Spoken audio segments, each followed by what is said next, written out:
Magandang umaga po. Narito na po magiging lagay ng panahon ngayong umaga ng Biyernes, March 27, 2026. Pero bago yon, baka pwedeng pa-like and share naman ng video na ito. Comment ka na rin kung taga saan lugar ka para malaman natin kung hanggang saan umaabot ang video na ito. Huwag mo din kalimutan na mag-follow at mag-subscribe sa ating Facebook page at YouTube channel. Sa kasalukuyan na tayo sa pag-asa, easterlies o yung mainit na hangin na nanggagaling sa may karagatang Pasipiko, ang dominanting weather system na nakakaapekto sa buong bansa. Nagdadala rin ito ng significant moisture na nagdudulot ng mga pag-ulan sa halos buong bahagi ng Mindanao. Dahil dito ay asahan yung maulap na kalangitan na may kalat-kalat ng mga pag-ulan at thunderstorms. Habang sa nalalabing bahagi pa ng bansa, kasama ng Metro Manila, ay asahan naman yung generally fair weather condition, mainit at malinsangan na panahon sa umaga hanggang sa tanghali, pero hindi pa rin inaalis yung tsansa ng mga biglaan at panandaliang boost ng ulan. Nadulot pa rin ang easterlies.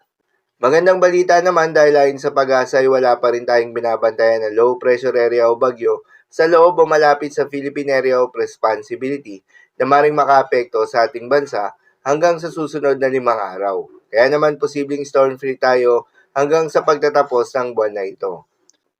Para naman sa heat index forecast, narito yung mga lugar na posibleng makaranas na matinding init ngayong araw. 42 degrees Celsius sa may San Jose Occidental Mindoro na nasa danger level. Habang 40 degrees Celsius naman sa may Dagupan City, Pangasinan, Etiague, Isabela, Coron, Palawan, Borongan, Eastern Samar.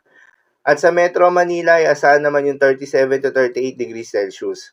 Ang mga nabanggit na lugar ay nasa kategory ng extreme caution level na kung saan posible itong magdulot ng mga heat cramps o heat exhaustion. Kaya naman iwasan muna ang gawain na posibleng magdulot ng heat stroke at ugaliin na uminom ng tubig at magdala ng payong kung sakaling lalabas ang inyong mga tahanan.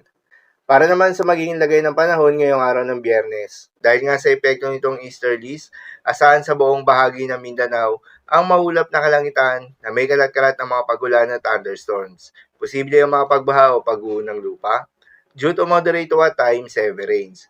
Habang sa Metro Manila at nalalabing bahagi pa ng ating bansa, ay asahan naman yung bahagyang maulap hanggang sa maulap na kalangitan na may kalat-kalat ng mga pagulan o thunderstorms na dulot ng easterlies.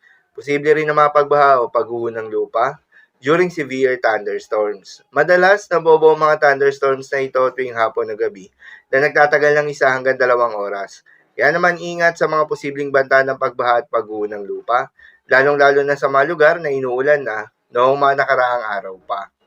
Para naman sa magiging lagay ng mga dagat baybayin, ayon sa pag-asa ay wala pa rin tayong nakataas na gale warning sa anumang seaboards ng ating bansa.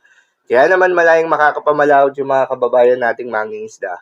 At yung may mga maliliit na sasakyang pandagat, subalit iba yung pag-iingat pa rin, lalo na kung meron tayong offshore thunderstorms activity. Asahan yung paglakas ng hangin at kakibat nito ay pagtaas rin ng mga pag-alon. So yun lamang po para sa lagay ng panahon ngayong araw ng Biyernes. Keep safe everyone.